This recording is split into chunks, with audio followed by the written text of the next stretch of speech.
Good morning. Today, Miss Nicole is going to read you An's Anger. This book is written by Gail Silver and illustrated by Christiane Cromer. This is based on the teachings about mindfulness and Buddhisms by Thich Nhat Hanh. I hope I pronounced it correctly.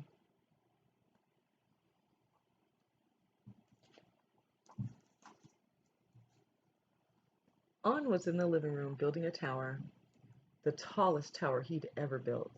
His grandfather was in the kitchen making dinner. An, grandfather called out, "Dinner is ready." An added a yellow block and smiled. The tower was almost as tall as he was. "Now the red one," An whispered, placing a red block on the very top.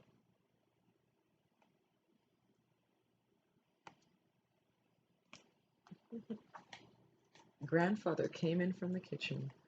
"What a wonderful tower!" "It's not done yet," An told him. "Come sit down," Grandfather said. "You can play more after we eat." He set the plates on the table and returned to An, who was balancing a green block on top of the red one.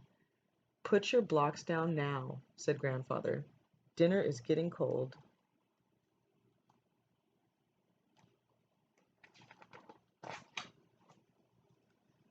An wanted to keep playing. He opened his mouth to speak, but his bottom lip quivered and the words wouldn't come.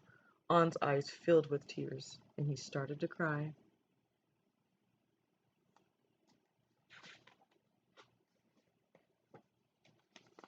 Grandfather tried to put his arm around An, but An pushed him away, knocking the tower over and sending the blocks flying. "Go away, I hate you," An shouted. "You're upset," said Grandfather. "Please go to your room and sit with your anger. I'll come in when you're calm and able to talk." He looks really upset. I know I get upset like that sometimes too. Let's find out what happens. An ran to his room and leapt onto his bed. His cries grew so strong he could feel them all the way down in his belly. "How do I sit with my anger?" he wondered. "I'm so angry, angry, angry."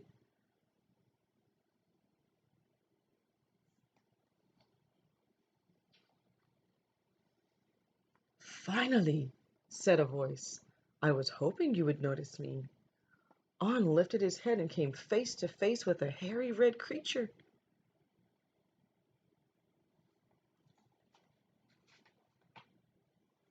"Who are you?" asked An, "and how did you get in my room?" "I'm your anger," said the creature. "You brought me here."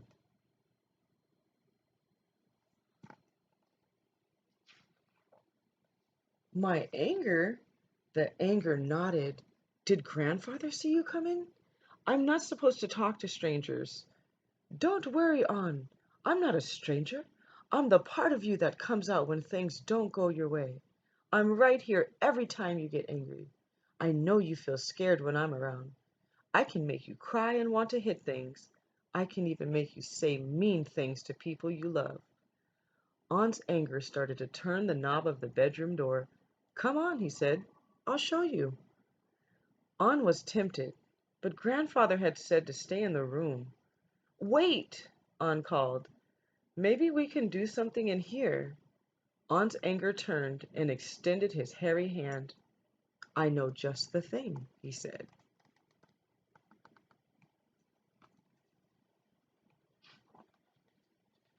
An took his anger's hand, and together they danced all around the room. They raised their arms overhead and spun wide circles. They used their breath to make sounds like a strong, howling wind. They got down on their knees and pounded the ground with their hands. It sounded like they were playing drums on the earth, and An liked that. Finally, they were exhausted and ready to be still.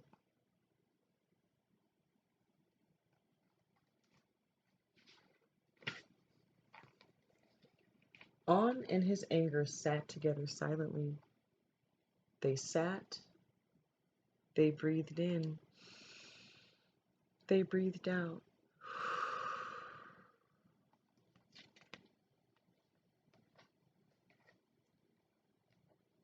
and they sat some more.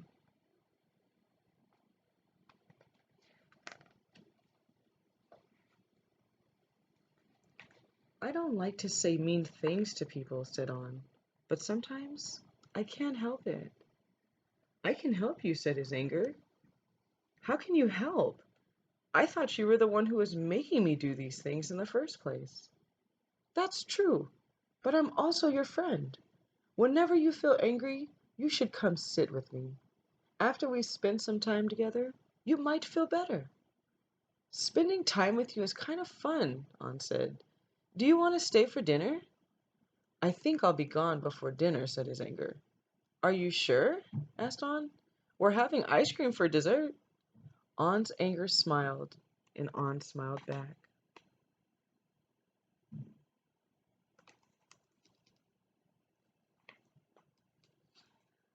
On was tired. He took a deep breath and let out a little sigh. And when he did, his anger became smaller.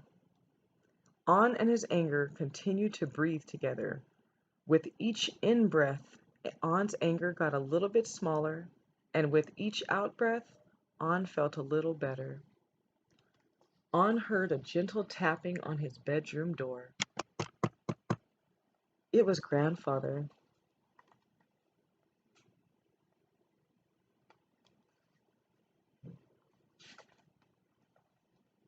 Grandfather and On sat together. I'm sorry I didn't listen, said On.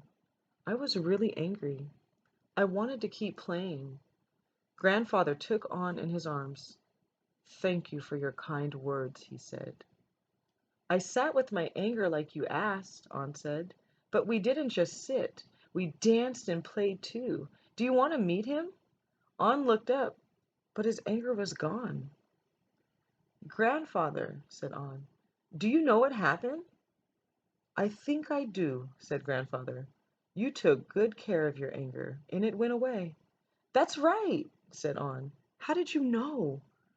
When I was a little boy, I met with my anger too. Really?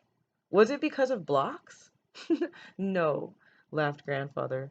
There were no blocks. Just frogs, a lily pond, and a sun that wouldn't set. Come, let's eat dinner, and I'll tell you my story.